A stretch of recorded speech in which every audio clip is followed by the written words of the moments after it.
Online gaming में आप सभी ने सुना होगा कि सरकार ने अभी हाल ही में रेगुलेशन करने की बात की, बाकायदा एक बिल लाया गया, कानून लाया गया और इसमें ऑनलाइन गेमिंग में 28% जीएसटी लगा दी गई थी। ठीक है, बहुत सारे आपको पता है ऑनलाइन गेमिंग में जितने भी मतलब बड़े बेट्स लगाए जाते हैं, जो फुल फेस वैल्यू है उसमें 28% का जीएसटी लगाया गया था। और जब जीएसटी लगाया गया तो बहुत सारी ऑनलाइन गेमिंग कंपनियां सीधा पहुंच गई सुप्रीम कोर्ट। जब वो कंपनियां सुप्रीम कोर्ट गई तो सुप्रीम कोर्ट ने कहा कि 28% जीएसटी जो है आपकी पूरी तरीके से सही है। ठीक है, तो अभी ये काफ़ी चर्चा में है। आइए एक बार इसको समझते हैं। जितने भी ऑनलाइन गेमिंग कंपनियां हैं इस समय काफ़ी खलबली मची हुई है, क्योंकि चीज़ें क्या है ना, अब बहुत इतना आसान नहीं है। गेमिंग को लेकर के कई प्रोस्पेक्टिव हैं। देखिए हमारे यहाँ पे जो नई जनरेशन है वो इसको स्वीकार कर चुकी है। नई जनरेशन बड़े स्तर पर अडॉप्ट भी कर रही है। गेमिंग अपने आप में एक पूरी इंडस्ट्री बनती जा रही है। और सरकार ने जब गेमिंग को देखा तो गेमिंग को लेकर के सरकार ने बाकायदा इसके रेगुलेशन को लेकर पूरा ये इंडस्ट्री सिर्फ और सिर्फ मतलब एक बड़ी बिजनेस इंडस्ट्री पे भी कन्वर्ट होती जा रही है। अभी आपने देखा पहले सरकार ने बहुत सारे एप्लीकेशन को बैन भी किया है ना। एक आपका MPL करके चलता था है ना, वेटिंग ऐप, जितने क्रिकेट और सट्टेबाजी का काम जितना हो रहा था, एक 11 सर्किल करके, ऐसे बहुत सारे ऑनलाइन गेम चल रहे थे। लेकिन तब भी युवाओं का रुझान है नई जनरेशन गेमिंग। अभी मैंने हाल ही में एक वीडियो आप लोगों ने देखा होगा, प्रधानमंत्री जी बहुत सारे टॉप गेमर से मिले, जितने भी इंडिया के टॉप गेमर हैं उनसे साथ मिले। प्रधानमंत्री जी भी कई सारे गेमों का आनंद ले रहे थे, तो वो जनजी के साथ कनेक्ट करते हैं। लेकिन अभी ये वाला पूरा मुद्दा समझना है आपको, क्योंकि यहाँ से क्वेश्चन पूछा जा सकता है। ठीक है, अब यहाँ पर थोड़ा सा समझिए। खेल जैसे कई प्रकार के गेम हैं ऑनलाइन दुनिया में, कई प्रकार के गेम हैं। कुछ फैंटेसी गेम हैं जैसे ड्रीम 11। यहाँ पे खिलाड़ियों की वास्तविक संख्या के आधार पर एक वर्चुअल टीम बनाई जाती थी। अब ड्रीम 11 भी शायद बैन हो चुका है आपका, है ना। कुछ रियल मनी गेम हैं, जैसे आपने देखा होगा रमी और पोकर करके बहुत ऐड चलते थे। रमी सर्किल, वो ताश के पत्ते, वो उससे जुड़ा हुआ आपका। ठीक है, ये आपका जो है पूरा रियल मनी गेम, इनको RMG बोलते हैं। कुछ गेम ऐसे हैं जो कैसीनो टाइप का माहौल देते हैं आपको, मोबाइल पे ही कैसीनो गेम कहते हैं। कुछ ऐसे हैं जो स्किल बेस्ड गेम है, आपके स्किल्ड में जहाँ पे आपको डिसीजन मेकिंग लेनी है, वो गेम भी लोग बहुत सारे खेलते हैं। कुछ आपके वीडियो गेम बने हैं जो कि ई स्पोर्ट और कैजुअल गेमिंग जैसे हैं। तो अलग अलग टाइप से गेमिंग कैटेगरी है। ठीक है, कुछ गेम अभी जैसे एक पबजी, फ्री फायर, इस टाइप के गेम, पबजी में भी बैन है शायद इंडिया में, है ना। फ्री फायर बच्चे बहुत खेलते हैं इस समय। फ्री फायर में टीम बना लेंगे, उसमें भी जो है बंदूकें लूटते हैं, फिर मारते हैं, पीटते हैं, मतलब वो बहुत सारे गेम। देखो कहीं ना कहीं पे ठीक है, गेम खेलने से, गेम खेलिए भी तो गेम में मैं तो कहता हूँ सबसे अच्छा होता है रियल गेम। वर्चुअल गेम से अच्छा है रियल गेम। आप ग्राउंड पे जाइए, वहाँ पर कुछ खेलिए, पसीना बहाइए, ठीक है। लेकिन इसमें भी ऑनलाइन भी खेलना है तो आप स्किल्ड गेम खेलिए, है ना। स्किल्ड गेम, बहुत सारे गेम ऑफ स्किल भी होते हैं, जिससे आपकी योग्यता, आपका ज्ञान, आपकी रणनीति, इन सब चीज़ों पर बढ़े, है ना। स्किल्ड गेम काफ़ी सारे होते हैं, मैं अभी उन पे आगे चल के बात करूंगा। कुछ गेम होते हैं गेम ऑफ चांस, जैसे कि अभी आपने देखा होगा लॉटरी आधारित गेम बहुत सारे होते हैं। लॉटरी लग जाती है, पास आधारित खेल बहुत सारे होते हैं, जहाँ पर पैसा लगाया जाता है और उससे डबल ट्रिपल पैसा भी मिलता है। ऐसी बहुत सारी वेबसाइट भी बनती थी। तो सरकार ने जब ये सारा पूरा मामला देखा कि इंडिया में तो ये पूरी की पूरी एक इंडस्ट्री बनती जा रही है, एक पैरेलल इकोनॉमी क्रिएट हो रही है, गेमिंग इकोनॉमी डेवलप हो रही है, तो ऐसे में गवर्नमेंट ने बाकायदा रेगुलेशन किया और इसको लेकर के गेमिंग नियमन अधिनियम लेकर के आए गए, जिसमें राज्य सरकार ने बोला कि हम अब इसको लेकर कानून बनाएंगे। बाकायदा कानून बनाया भी गया। ठीक है, एक आपका अभी गेमिंग अधिनियम 2025 आया था। ऑनलाइन धन आधारित खेलों को प्रतिबंधित कर दिया गया, भैया जितने भी धन आधारित गेम होंगे सब खत्म कर दिए जाएंगे। इसके अलावा कई राज्यों में भी लॉटरी सिस्टम है, आप अभी देखेंगे। और कई राज्यों ने भी ऑनलाइन गेमिंग पे प्रतिबंध, पूरी तरीके से ऑनलाइन गेमिंग को प्रतिबंध करा दिया गया। अभी क्या है, जीएसटी व्यवस्था लाई गई। ठीक है, जीएसटी व्यवस्था लाई गई कि अब जो ऑनलाइन गेमिंग में जितना भी पैसा चलेगा, ठीक है भाई, आप ऑनलाइन गेमिंग में पैसा लगाइए, पैसा कमाइए, सब कुछ ठीक है, लेकिन उसमें 28% अब आप गवर्नमेंट को भी दे दीजिए। ऐसे ही गवर्नमेंट ने बिटकॉइंस वाले मामले में भी किया था कि ठीक है हम बिटकॉइंस को इंडिया में स्वीकारते नहीं है। अभी इंडिया में बिटकॉइंस पूरी तरीके से लीगल है। बिटकॉइन समझते हैं, एक क्रिप्टो करेंसी है आपकी, है ना। कई प्रकार की करेंसी, अभी जो सबसे एडवांस रूप है वर्चुअल करेंसी में, क्रिप्टो करेंसी आपका बिटकॉइंस है। ठीक है, तो बिटकॉइंस में गवर्नमेंट ने कहा कि भारत में अभी पूरी तरीके से लीगल है, हम इसको स्वीकारते नहीं हैं, लेकिन यदि आप बिटकॉइन से अर्निंग करते हैं तो आपको फिर 28% जीएसटी वहाँ पे देनी पड़ेगी।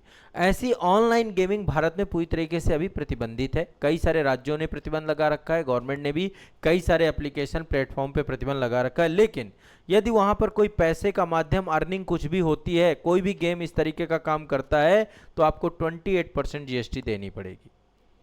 और इसको सुप्रीम कोर्ट ने क्या किया है, अभी मंजूरी दे दी है कि जो कुछ भी है सही है।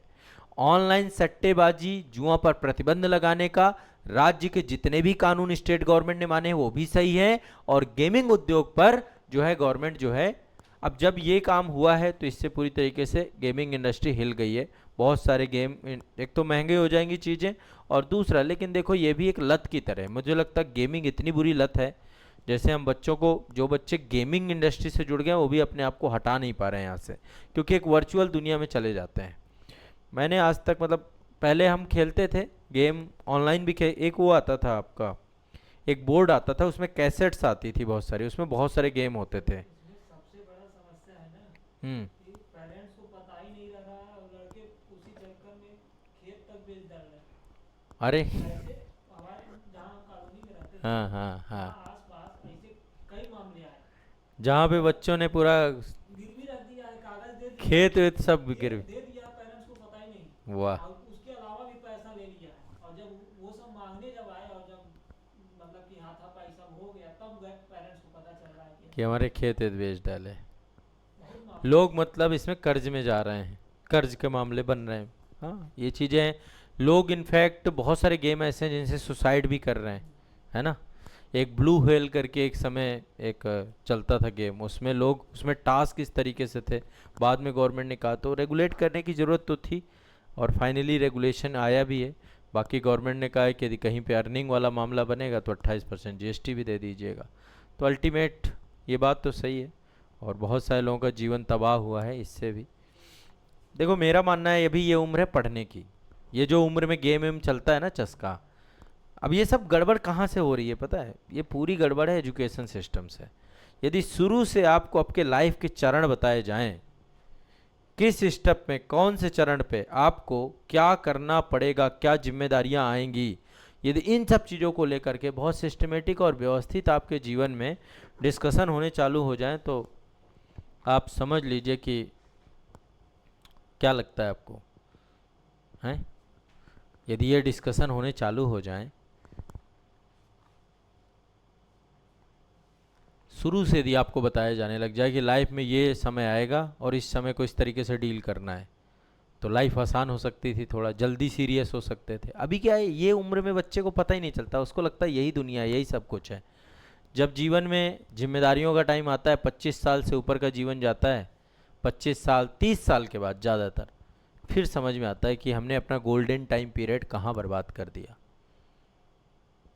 ठीक है, बहुत सारे अब तो इन्फ्लुएंसर बन गए गेमर, ये जब से यूट्यूब में गेमिंग, यूट्यूब में भी गेमिंग करते हैं लोग, है ना, और बड़े बड़े इन्फ्लुएंसर आ गए। एक्चुअली क्या है, जेनजी कनेक्ट करता है, नई जनरेशन कनेक्ट कर रही है इन चीज़ों से, थोड़ा कूल मान रही है जो लोग गेम वेम खेल रहे हैं।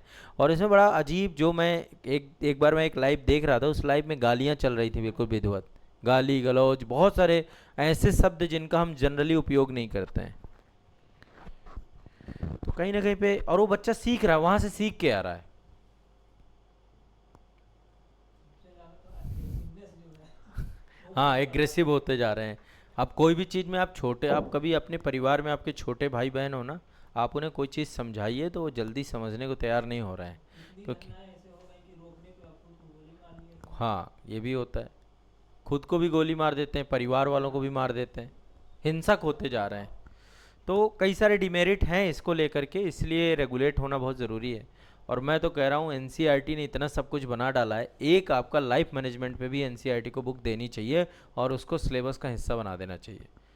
लाइफ एंड मनी मैनेजमेंट, ये दो एक बुक ही बननी चाहिए, जिस पे बाकायदा स्कूलों में क्या हो, क्लासेस हों, एक टीचर एक क्लास लगनी चाहिए लाइफ एंड मनी मैनेजमेंट को लेकर, कि ज़िंदगी के अहम पड़ाव। आप देखो, आप लोग सब पढ़ के आए हो, मैथ भी पढ़ के आए हो, हिस्ट्री भी पढ़ के आए हो, पॉलिटी भी पढ़ के आए हो, सब पढ़ के आए हो, लेकिन लाइफ एंड मनी मैनेजमेंट नहीं पढ़ाया गया।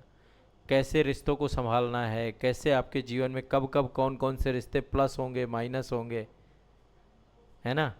आप सोचो ना, लाइफ में बहुत आप शादी के बाद नए नए रिश्ते जुड़ते हैं। जैसे आपके घर में क्या होगा, शादी होगी, मान लो आपके घर पे शादी हुई आपके बड़े भाई की या बड़ी बहन की, तो फिर क्या कुछ नए रिश्तों की एंट्री हुई, ठीक है। नए रिश्तों की एंट्री के बाद फिर आपके घर में क्या हुआ, आपकी शादी हुई तो फिर नया रिश्ता एंट्री हुआ, ठीक है। लड़की ससुराल जाती है तो उसे सब इतने सारे रिश्तेदार मिल जाते हैं, और लड़के की ससुराल बन जाती है उसके भी रिश्तेदार मिल जाते हैं। अब वो मैनेजमेंट नहीं है आपके पास, वहाँ पे सही गलत का निर्णय आपको उसी टाइम पे लेना है, क्योंकि सिखाया नहीं गया, बताया नहीं गया।